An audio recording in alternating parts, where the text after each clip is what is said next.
Special Operations, Covert Ops, Espionage, The Team House, with your hosts, Jack Murphy and David Park.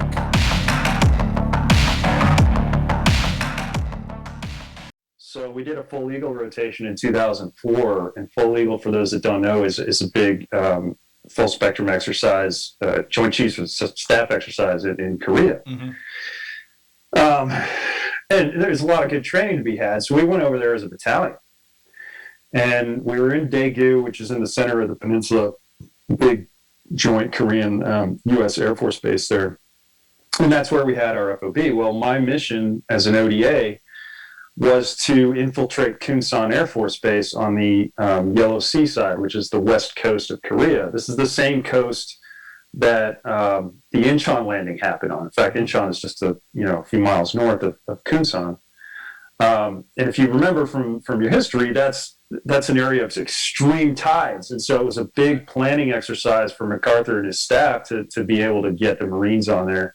I mean, the North Koreans didn't even think it was possible. So you can imagine the kind of challenge we were dealing with a small boat. Well, we were operating off this ship called the HSV, and you've seen pictures of it. It's this giant, awesome-looking catamaran. It looks like it goes about 6 million miles an hour, and it's hard as hell to get a small boat on and off of that thing with a crane, but we practiced all this, and we went out in the Yellow Sea, and we spent a couple days getting things right. And I had command of this ship, tactical control of it, and we had a Korean team on board. And there was a big drama with that, but we got them on board.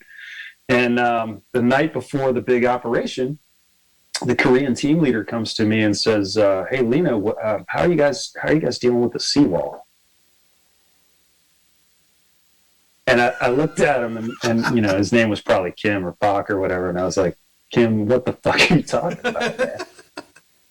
And I had a 1 to 25,000 map, and that was it.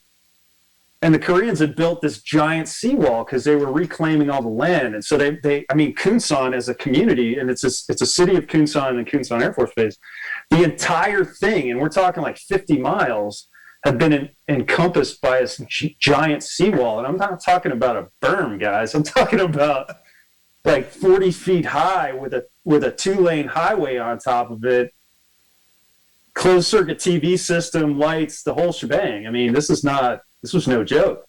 And then they were going to fill in the lagoon and make it into farmland, right? And so we had no idea. And I called back to the battalion, and I was like, "Hey, can you ask ES2 what the fucking seawall is all about?" They had no idea. Yeah. RS2. And so the Koreans were like, "Geez, dude, that sucks." Yeah.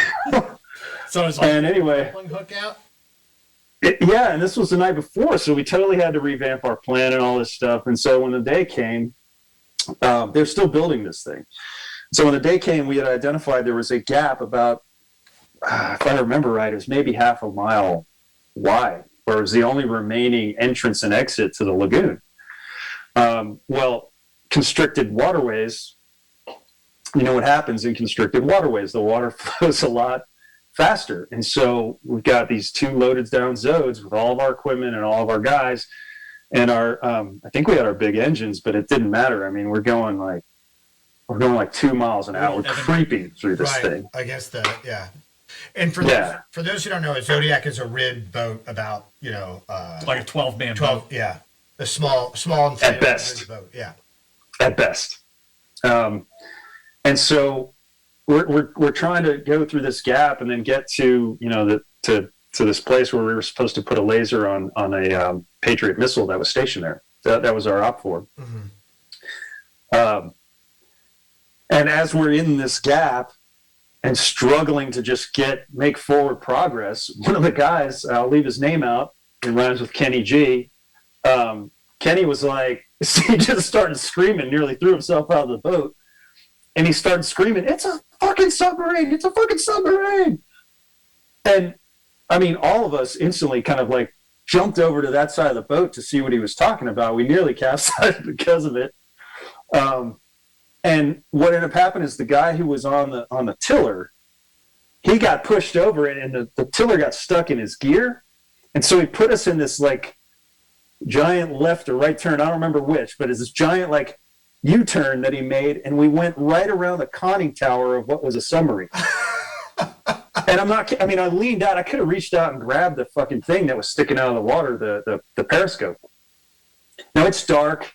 There's lights in the background, so we don't have a lot of detailed view. But I mean, all I could think of was the back end of this thing coming and chopping our Zodiac in half. Yeah. In the middle of this channel where the water's flowing like a fucking river out to sea, and it's 35 degrees out. And I was like, I'm gonna fucking die here. And I gotta be honest with you guys, I didn't handle it very well. I was scared. I was like, holy shit, man, we're all gonna die here. And so after we kind of unfucked ourselves, and the other Zode came over with John Urich, and he's supposedly watching this show, and he's probably laughing his ass off right now. So John comes over in the other boat, and I was like, John, I don't want to talk about it. We're going to park this fucking thing. I got to make a report about this. So we beached the two Zodes on some rock somewhere. I don't even remember if we made it into the lagoon. And, I made a report up to the battalion, like, hey, we just ran into a fucking submarine. And, I can just imagine the howls of laughter in the FOB at that point, because, they're not going to believe that story. That's amazing. Yeah, they're not going to believe it. And so by that point, by the time we kind of, got hold of ourselves, or I got hold of myself, I'll go ahead and take the blame for it. It was too late. The tides had changed, and now our opportunity to go was lost. Because if you remember from the MacArthur story, it's minutes to get in and out based on those tides changing and so forth. So, we didn't make it to our objective, which is a real embarrassment for me, but that's what happened. And so the following days were sort of a blur of me receiving phone calls from very articulate Korean colonels telling me that I didn't see what I saw. And it took us a couple of days to get off the ship because we had to wait for the Korean team to do their mission the next night. And then some travel time back to the FOB. But, for 2 days, everybody was telling me, Lino, you didn't see this thing. I mean, come on now. Submarine, we haven't seen one since fill in the blank. And I was like, okay, you didn't see one since then, but it's fucking here now. So, I'm just telling you what we saw, brother. Like, so it was a North Korean sub that you almost read? We don't know. I assume so. Right. I assume so. And we checked the depth where we were, 6 fathoms is what, 36 feet or something like that. It's not super deep. I can't imagine that it was a full size. It was one of their midget subs, yeah. Yeah. I have to assume. And nobody ever told me anything. Yeah. Now, years later, the joint or combined forces basically just, erased this thing. They didn't really want to deal with it. And I stopped receiving those phone calls from the Korean colonels. But years later, when I was in Iraq, I was telling this story to a buddy of mine who was the 2. And he's like, I was the 4 stars interpreter, because he had been a Korean, like a Mormon missionary or something, and spoke fluent Korean. He's like, I was the 4 stars interpreter, and we absolutely fucking believed you, but the Alliance didn't want us talking about it. Right. Well, I mean, that's the thing, is that nobody's calling you, telling you that you didn't see it, if somebody doesn't believe that you saw it. Yeah. You want to hear, this is a creepy story. If you've ever met Gordon Kukulu, wrote Separated at Birth. He was a special forces officer. He was in Korea in like the 80s, the 70s and the 80s, spent a lot of time over there. And he told me a story actually about how he was very good friends with a South Korean Special Forces NCO. Really good guy. And that was like, I think in the late 70s. And then he came back to South Korea in the 80s, and he was asking about his friend, making inquiries. Like, where's my boy Kim? Where's he at?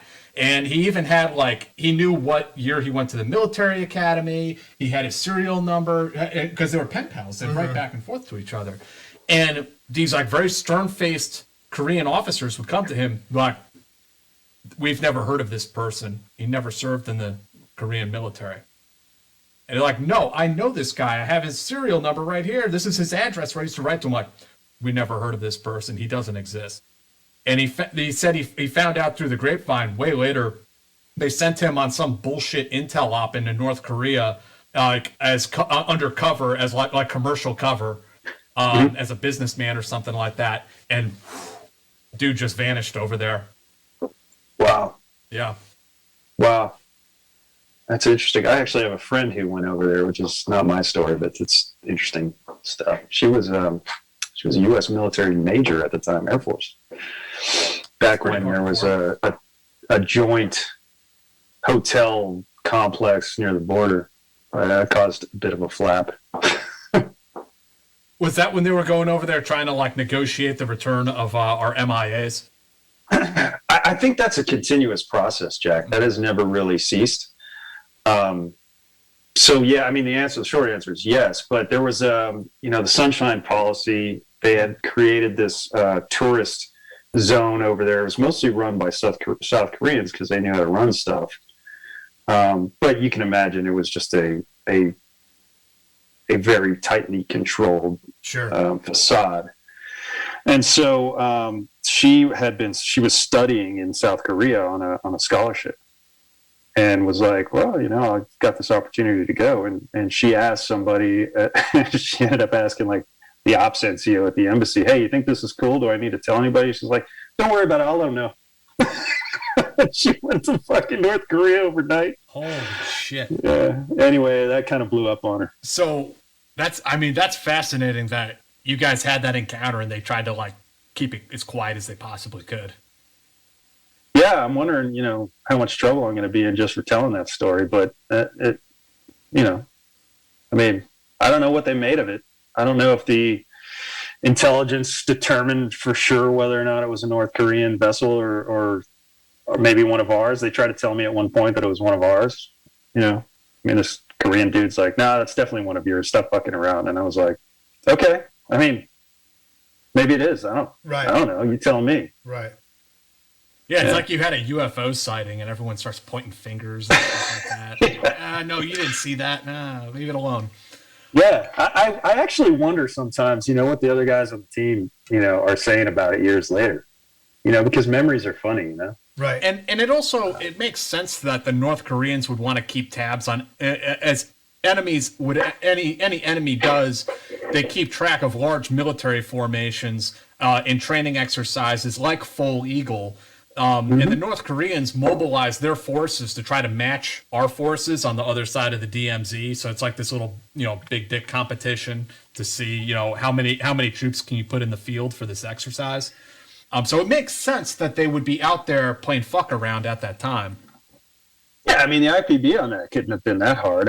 Look, we've got a U.S. and a Korean team going to do something in Kunsan.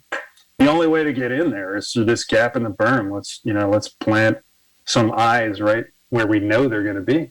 Right.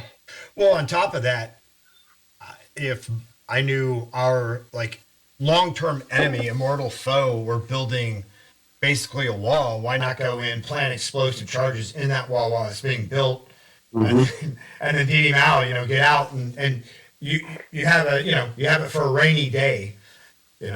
If you ever decide you want to take that wall down for once they build that up and you want to invade. So, yeah. So North or South Korea, check your wall. Yeah. Yeah, you better make an inspection. Check that wall.